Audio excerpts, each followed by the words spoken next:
식사할 때 어떻게 해요? 아침밥, 점심밥, 저녁밥 먹을 때 여러분 편안한 마음으로 먹죠.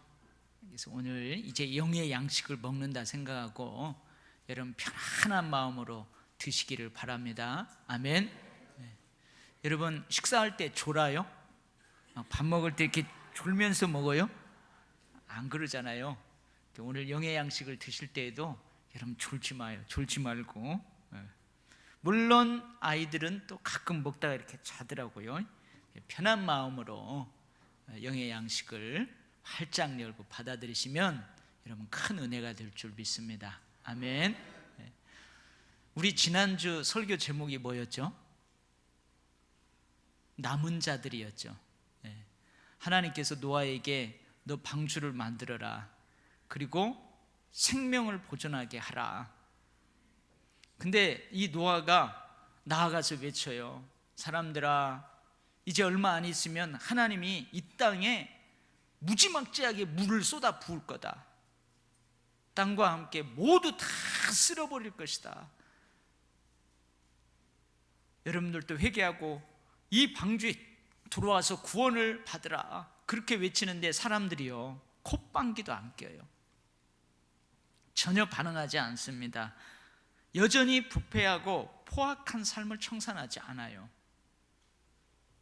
오히려 노아를 비아냥거리고 온갖 조롱과 희롱을 다하고 미치광이 취급을 해요.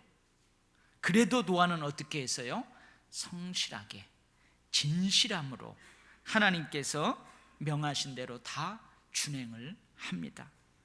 방주를 만들었고 그 생명을 보존하기 위해서 말씀을 전했고, 노아와 그의 식구들 8명은 마지막 7일의 믿음으로 지면에서 모든 사람과 생물들이 쓸어버림을 당할 때에도 쓸어버림을 당하지 않고 남은 자들이 되었어요. 하나님의 구원의 역사에서 이 남은 자들은 참으로 중요합니다. 이 남은 자들은 하나님께 은혜를 받은 자들이에요. 하나님께 선택받은 자들이에요. 이 남은 자들은 하나님의 새로운 역사를 위해서 하나님께서 구별해 두신 축복의 사람들입니다. 모든 것이 황폐되고 모든 것이 다 배임을 당해도 하나님께서는 구루토기를 남겨두세요. 거룩한 씨를 남겨두십니다. 바로 남은 자들, 그 남은 자들이 구루토기요 거룩한 씨입니다. 그렇다면 노아처럼, 노아의 가족처럼 지금 이 시대에 남은 자들은 누구예요? 바로 저와 여러분들이에요. 하나님의 가족이요 예수 그리스도의 몸이요 몸의 지체인 우리들이 바로 남은 자들이에요. 우리들은 세상의 희망입니다. 아멘. 우리들은 하나님의 새로운 축복의 역사를 이루어가는 구루터기입니다. 거룩한 씨입니다. 할렐루야. 우리들도 노아처럼 많은 어려움 중에도 성실함, 진실함, 그리고 마지막 7일의 믿음으로 하나님의 새로운 역사를 이루어야 될 줄 믿습니다. 아멘. 지난주 여기까지 우리가 은혜를 나눴어요. 다 생각나죠? 네, 다 생각나죠? 노아가 이제 방주로 들어갔어요. 방주 들어간 지 7일 후에 40일 동안 비가 와요. 40일 동안 밤낮 비가 와요. 그리고 150일 동안 물이 땅을 덮었어요. 온 땅을 덮고 있던 물이 줄어드는 데는 며칠이 걸리냐? 150일이 걸립니다. 그리고 이 방주에서 나온 사람들이 땅에서 살 수 있기까지 이제 그 땅이 마르는데요, 그 땅이 마르는데 며칠이 걸리냐? 약 70여일이 걸려요. 이렇게 물이 땅에서 물러가고 점점 줄어들어 그 땅에서 다시 새로운 삶을 살게 됩니다. 근데 이 홍수의 끝의 시작은 무엇으로부터 시작되는가? 홍수 심판의 끝은 무엇으로부터 시작되는가? 여러분, 오늘 말씀 1절인데요, 하나님께서 노아와 그와 함께 방주에 있는 모든 들짐승과 가축을 어떻게 하셨다고요? 기억하셨대요. 여러분, 물이 땅에서 물러가고 점점 줄어듦은 하나님의 기억하심으로부터 시작됩니다. 이 기억하셨다, 우리 개역 한글 성경에는 뭐라고 번역을 했냐면 권념하셨다, 그렇게 번역을 하고 있죠. 근데 기억했다, 권념했다라는 그렇게 번역하고 있는 원래의 단어의 의미는 새긴다는 의미가 있어요. 깊이 새긴다, 그리고 자세히 살피다, 그러한 뜻을 가지고 있습니다. 그러니까 하나님께서 지금 기억하사 이렇게 되어 있는데, 이게 어떤 의미냐면 평상시에는 까맣게 잊고 있다가 갑자기 생각하셨다, 이런 그런 의미가 아니에요. 결코 그런 의미가 아니에요. 항상 마음속 깊이 새기고 있었다, 항상 자세히 살피고 있었다는 그런 의미입니다. 하나님께서는 홍수가 계속되는 동안 그 방주를 노아와 노아의 식구들이 타고 있는, 하나님이 생명을 보존하라고 하는 생물들이 타고 있는 그 방주를 여전히 자세히 살피고 계셨다는 뜻입니다. 결코 잊지 아니하시고 계속해서 그 방주를 보호하고 계셨다는 의미입니다. 이런 하나님께서는 이제 어떻게 하세요? 바람을 땅 위에 불게 하십니다. 깊은 샘과 하늘의 창문을 닫으십니다. 제가 아침에 나올 때 빨래를 해가지고 빨래를 딱 건조대에다가 걸어놓고 와요. 저녁에 들어가면은 바짝 말라 있어요. 왜 말라 있어요? 하나님이 바람을 불게 하셔가지고 말라. 물들을 물러가게 하십니다. 물이 점점 줄어들게 하십니다. 근데 하나님께서 이 기억하셨다는 단어는 출애굽기 2장 25절 말씀에도 나와요. 하나님이 이스라엘 자손을 돌보셨고 하나님이 그들을 기억하셨더라. 우리가 잘 아는 것처럼 요셉이 애굽의 총리가 됩니다. 그래서 야곱은 자기의 가족들을 다 데리고 애굽으로 내려가요. 거기에서 살기 시작합니다. 시간은 흘러 애굽 사람들에게서 이 요셉이 잊혀져 가요. 사실은 요셉이 애굽의 기근을 회복했거든요. 토지 제도를 잘 만들어 가지고 그 어려움 가운데 있을 때 애굽은 풍년을 누렸어요. 근데 그 요셉을 잊어져 가요. 요셉을 알지 못하는 애굽의 새로운 왕들이 세워져요. 그 왕들이 이스라엘 백성들을 업신여깁니다. 일을 엄하게 시킵니다. 어려운 노동으로 그들의 생활을 괴롭게 해요. 학대합니다. 이렇게 해가지고 몇 년의 시간이 흘러나면 약 400여 년이 흘러가요. 하나님께서는 400여 년 동안 이스라엘 백성들을 까맣게 잊고 계셨던 것이 아니래요. 여전히 그들을 자세히 살피셨어요. 여전히 항상 마음속 깊이 그들을 새기고 계셨어요. 하나님께서는 그동안, 여러분, 애굽에 내려온 이스라엘의 가족들이 요셉의 가족들하고 다 합쳐서 몇 명이었냐면 70명이었어요. 그 당시 70명. 근데 이 400여 년 동안 하나님께서는 70명의 이스라엘 자손을 60만 민족으로 강하고 많게 만들고 계셨어요. 그리고 이제 아브라함과 세운 언약을 실행하십니다. 여호와께서 아브라함에게 이르시되 너는 반드시 알라. 내 자손이 이방에서 객이 되어 그들을 섬기겠고 그들은 400년 동안 내 자손을 괴롭히리니 그들이 섬기는 나라를 내가 징벌한 그 후에 내 자손이 큰 재물을 이끌고 나오리라. 그래서 하나님께서는 모세를 준비시키셨고 결국 모세를 부르십니다. 아브라함과 이삭, 야곱과 언약하신 대로 이스라엘 백성을 다시 가나안 땅으로 인도하셨습니다. 말라기 선지자가 있어요. 구약 성경의 제일 마지막 성경이 말라기서예요. 근데 말라기 선지자 이후 세례 요한이 나타나기까지 약 400년의 역사를 침묵기라고 해요. 침묵기.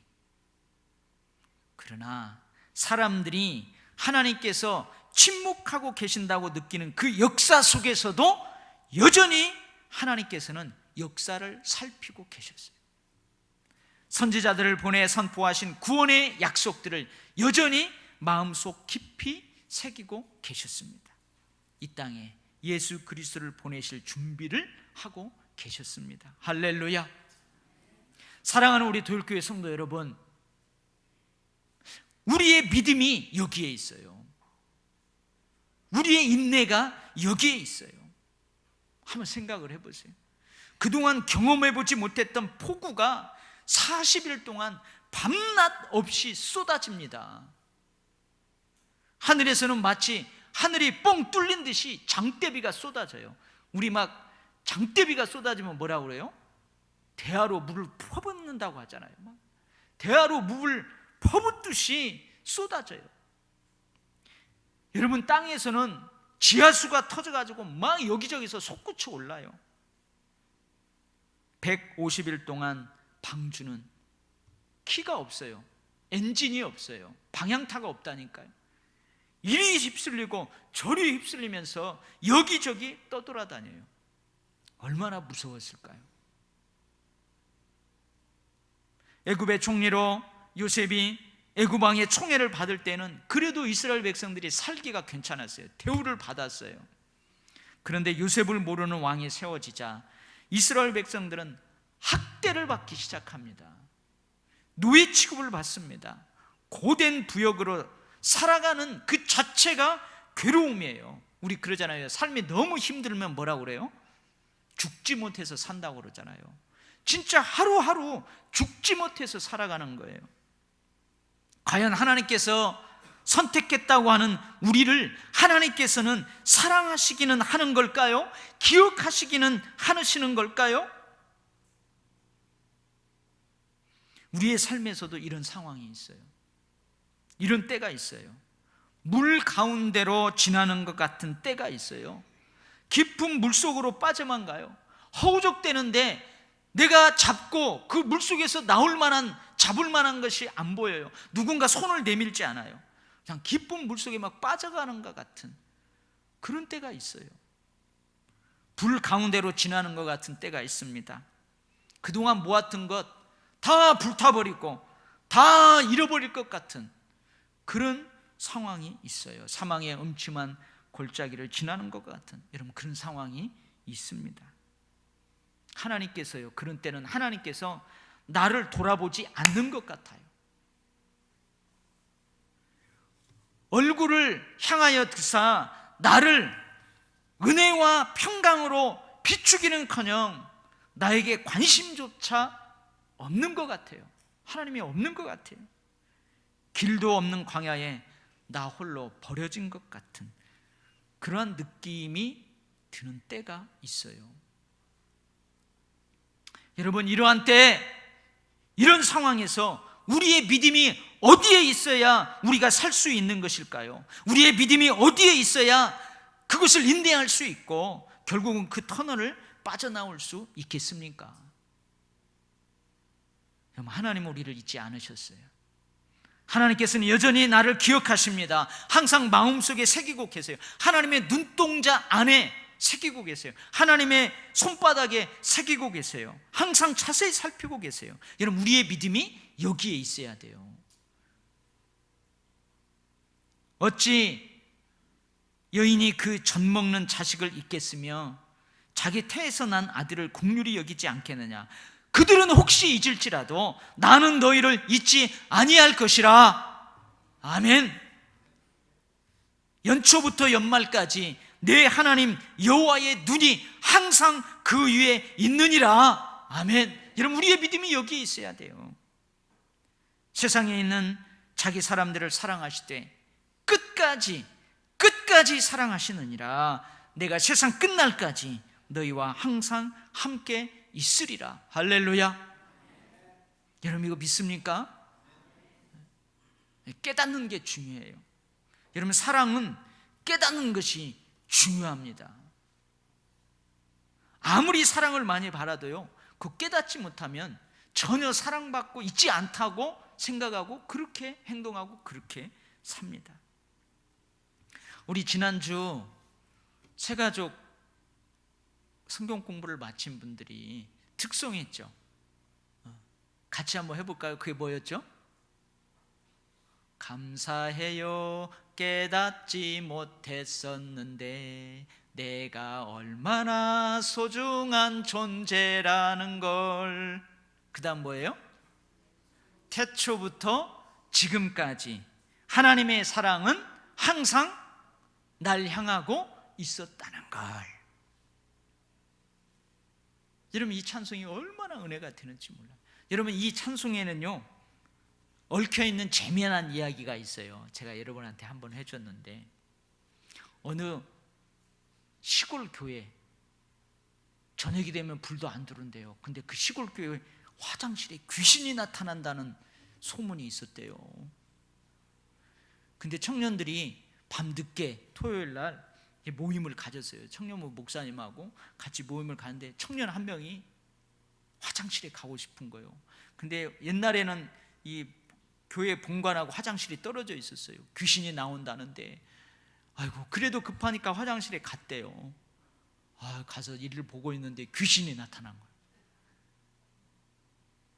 그래서 이 청년이 막 당황해가지고 어쩔 줄을 모르고 손을 쭉 내밀고 귀신한테 당신은 사랑받기 위해 태어난 사람, 그러고 축복을 했대요.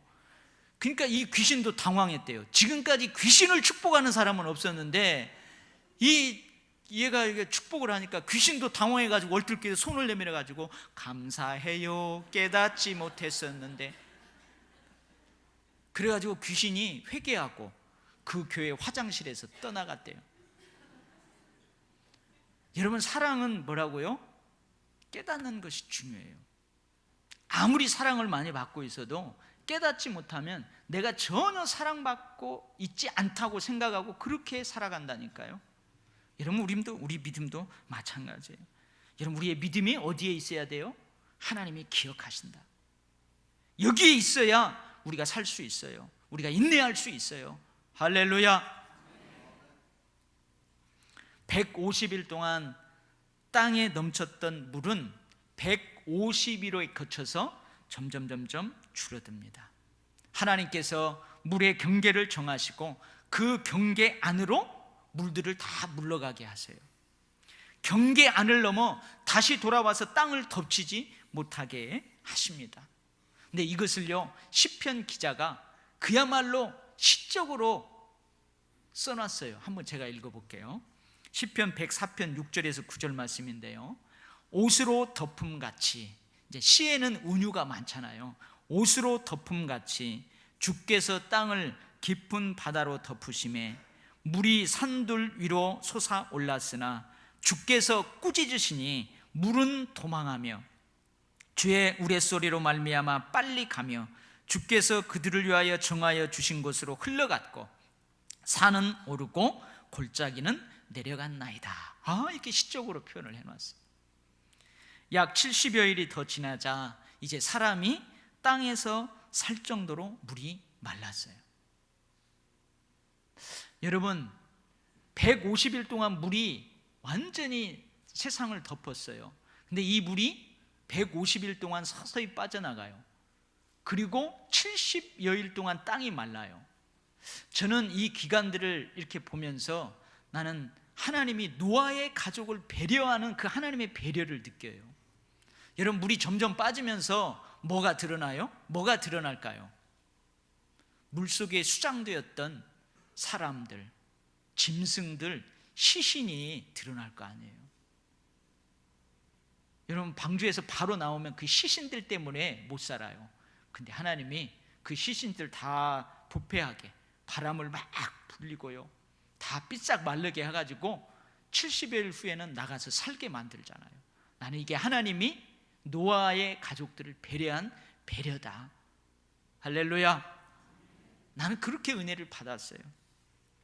노아는 이것을 까마귀와 비둘기를 통해서 확인합니다. 까마귀를 통해서 정보를 얻고자 하는 것은 실패해요. 그래서 사람들은 까마귀는 별로 이렇게 그런 직물이 아니라 그래요. 좀 재수 없는 동물이라고들 해요.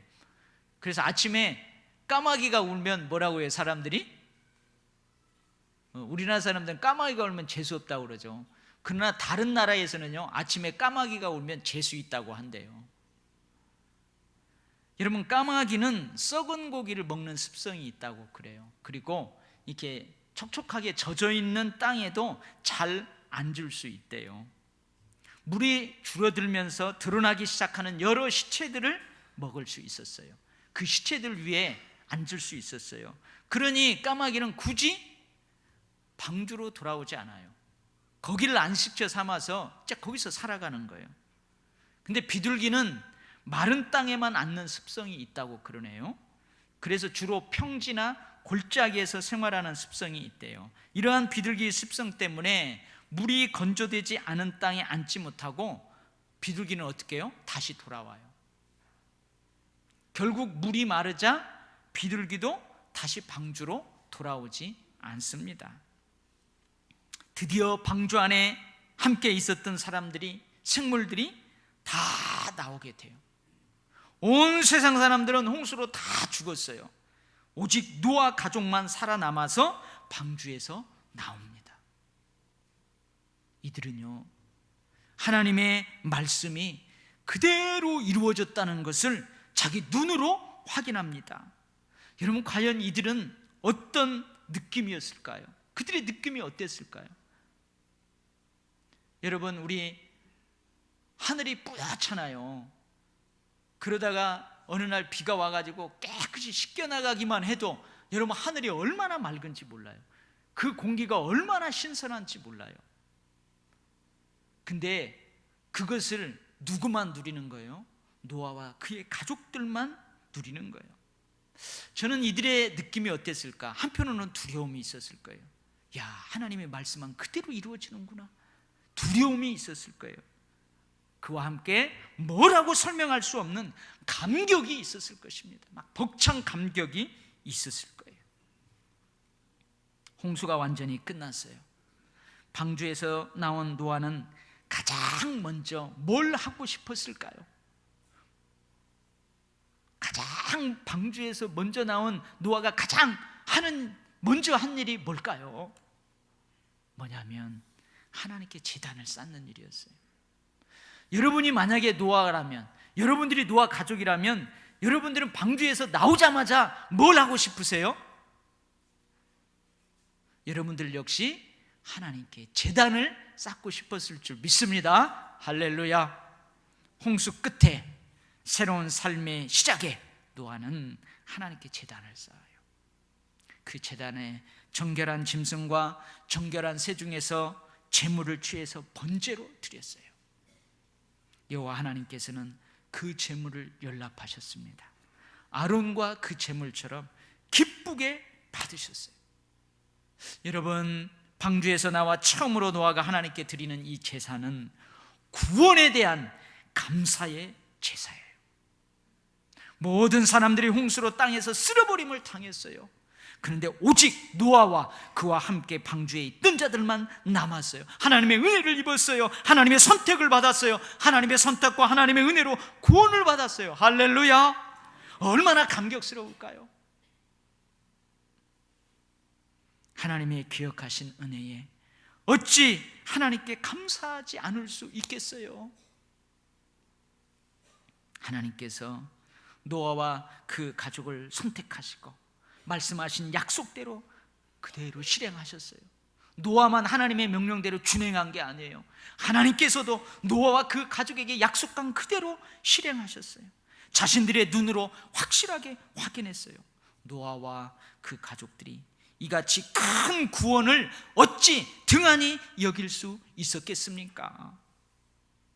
사랑하는 성도 여러분, 하나님께서 나를 기억하신다는 믿음뿐만 아니라 하나님께 감사할 수 있는 믿음 또한 가지고 있어야 될 줄 믿습니다. 그러한 믿음도 가지고 있기를 바랍니다. 구원을 등한히 여기는 삶이 아니라 선택받은 그 구원의 삶을 하찮게 여기는 삶이 아니라 하나님의 구원에 감격하며 늘 예배하는 삶을 살 수 있기를 바랍니다. 하나님께서는 이제 방주에서 나온 사람들과 생물들을 축복하세요. 뭐라고 축복하시죠? 생육하고 번성하라고 축복하세요. 하나님께서 사람과 생물들을 창조하시고 그들에게 복을 주셨던 그 내용하고 똑같아요. 하나님께서 온 우주 만물을 창조하시고 보기에 심히 좋았더라, 너무 기쁘고 너무 감격해서 주셨던 그 복을 노아와 그 가족들, 방주에서 나온 생물들에게 주셔요. 그러면서 몇 가지를 말씀하십니다. 내가 다시는 사람으로 말미암아 땅을 저주하지 않겠다, 그 말씀을 하세요. 그 약속의 말씀을 하세요. 제가 한번 읽어볼게요. 내가 다시는 사람으로 말미암아 땅을 저주하지 아니하리니 이는 사람의 마음이 계획하는 바가 어려서부터 악함이라. 내가 전에 행한 것 같이 모든 생물을 다시 멸하지 아니하리니. 좀 이상하지 않아요? 하나님께서 세상을 홍수로 싹 쓸어버린 이유가 뭐예요? 그 이유가 뭐예요? 사람의 마음이 계획하는 바가 어려서부터 악했기 때문에 그래요. 사람이 마음으로 생각하는 모든 계획이 항상 악했기 때문에 그래요. 그래서 하나님이 홍수로 싹 쓸어버리신 거예요. 근데 오늘 말씀해 보니까 같은 이유로 다시는 사람으로 인해서 땅을 저주하지 않겠다 말씀하시는 거예요. 좀 이상하잖아요. 같은 이유로 하나님이 세상을 다 멸망시켰어요. 심판하셨어요. 근데 같은 이유로 다시는 세상을 그렇게 홍수 심판처럼 쓸어버리지 않으시겠다고 하세요. 대체 어떤 의미가 있을까요? 노아 역시 아담의 후손입니다. 노아의 자녀들 역시 아담의 후손입니다. 이들 몸에도 여전히 누구의 피가 흘러요? 아담의 피가 흐르고 있어요. 아담의 원죄를 가지고 있다는 말이에요. 이들의 마음속에도 여전히 죄가 도사리고 있다는 말이에요. 홍수 때문에 사람이 변한 것이 아니에요. 홍수 때문에 사람이 변하지 않습니다. 여전히 사람의 마음에는 악한 계획들이 도사리고 있어요. 그러니 어떻게 하시겠다는 거예요? 하나님께서 마음을 바꾸시겠다는 약속이에요. 할렐루야.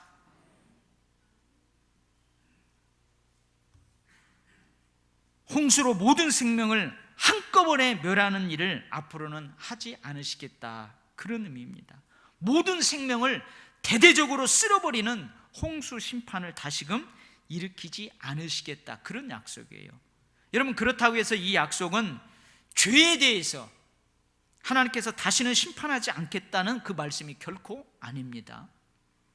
아담과 하와의 원죄로 인해 땅에 내린 저주가 있어요. 하나님 땅에 내린 저주가 있어요. 사람에게 내린 저주가 있어요. 그게 뭐냐면 죽음이에요. 그것을 철회하겠다는 뜻이 아닙니다. 최후의 심판 때까지는 노아 때의 홍수 심판처럼 전 인류를 한꺼번에 멸하는 그런 심판만은 실행하지 않으시겠다, 그런 약속입니다. 사랑하는 성도 여러분, 홍수 때문에 사람이 안 변한다니까요. 하나님께서 오래 참으시지 않으면 구원 얻을 육체는 하나도 없습니다. 하나님께서 긍휼과 자비를 베풀지 않으신다면 모든 육체는 구원을 얻지 못합니다. 하나님께서 마음을 바꾸시지 않는다면, 하나님께서는 그 날들을 감하시지 아니하신다면 어느 누구도 구원을 받을 수 없어요. 저는 살아오면서 그것을 많이 느꼈어요. 나를 향해서 하나님의 마음을 많이 자주 바꾸셨다. 나는 그 은혜가 커요. 여러분, 하나님께서는 택하신 자들을 위해서 오래 참으십니다. 예수 그리스도를 믿는 믿음의 백성들을 위하여 긍휼과 자비를 베푸십니다. 그 날들을 감하십니다. 마음을 바꾸십니다. 할렐루야. 여러분, 물어볼게요. 여러분, 예수 안에 있습니까? 예수를 믿습니까? 자다가도 깨어서 아멘은 크게 하세요. 여러분, 예수님께 붙어 있어요? 여러분, 예수 안에 있는 우리는 심판을 두려워할 필요가 없어요. 어떤 사람은 그래요. 아이고, 나는 못 가. 나 우리 자식 결혼하는 것도 보고 가야 되는데 나는 못 가. 하나님 부르시면 나는 못 간다는 사람 많아요. 근데 우리는 안 그래요.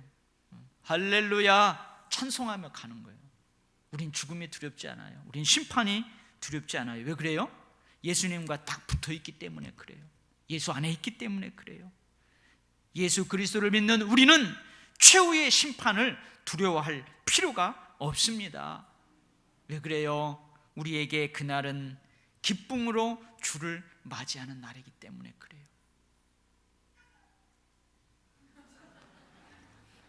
여봐, 그랬죠. 내가 아멘을 안 하니까 저 핸드폰이 아멘 한다고 그랬잖아요. 까똑 이것을 신앙적으로 풀이하면 아멘 할렐루야입니다. 그만 마치라고 하는 거예요. 기도하겠어요.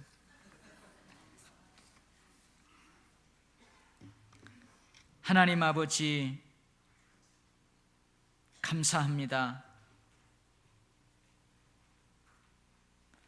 우리들을 위하여 마음을 바꾸시는 하나님, 우리들을 위해서 오래 참으시고 그 날들을 감하시는 하나님, 하나님 감사합니다. 하나님의 기억하심에 대한 믿음을 우리가 변치 않게 하여 주시옵소서.